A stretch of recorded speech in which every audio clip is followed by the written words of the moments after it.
नमस्कार, मैं खुशी और आप देख रहे हैं जज्बात 24।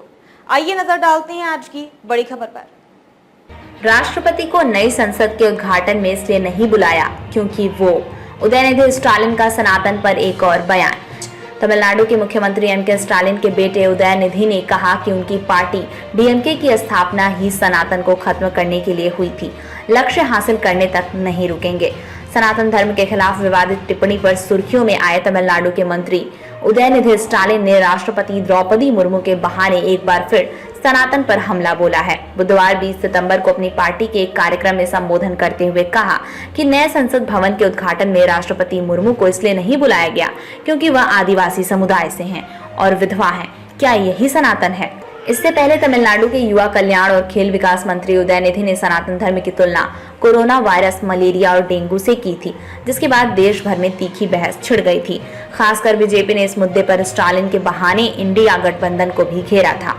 अब एक बार फिर बुधवार को मदुरै में पार्टी के एक कार्यक्रम में संबोधन करते हुए कहा, हमारे देश का पहला नागरिक कौन है? राष्ट्रपति। उनका नाम क्या है? द्रौपदी मुर्मू। उन्हें नए संसद भवन के उद्घाटन समारोह के लिए आमंत्रित नहीं किया गया क्योंकि वह आदिवासी समुदाय की हैं और विधवा हैं।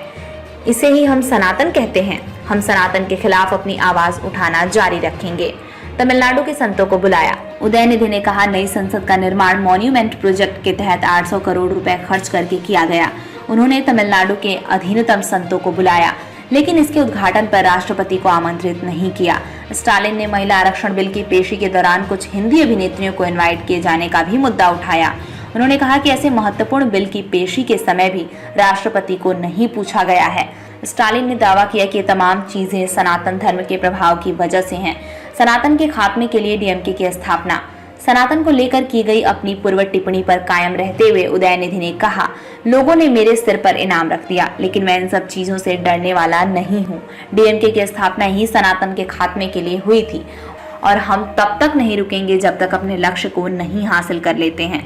पीएम ने किया था नए संसद भवन का उद्घाटन।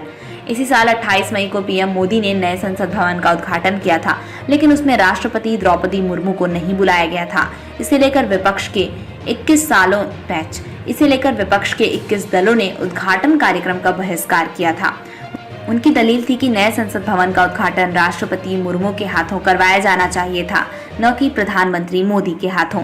इससे पहले एम.के. स्टालिन ने सनातन धर्म की तुलना कोरोना वायरस से की थी। उन्होंने कहा था कि जैसे कोरोना, मलेरिया, डेंगू का विरोध नहीं किया जा सकता, उसी तरह सनातन का विरोध नहीं करना है, बल्कि इसे जड़ से खत्म करना होगा। खबरों में अब तक के लिए बस इतना ही। फिर होगी आपसे मुलाकात ऐसी ही एक और बड़ी खबर के साथ। तब तक के लिए नमस्कार और बने रहिए जज्बात 24 पर। ऐसे ही लेटेस्ट न्यूज अपडेट के लिए हमारे चैनल जज्बात 24 को सब्सक्राइब करें और तुरंत नोटिफिकेशन पाने के लिए बेल आइकन दबाना ना भूलें। अगर आप हमारी न्यूज को फेसबुक के माध्यम से देख रहे हैं तो हमारे पेज को फॉलो करें। धन्यवाद।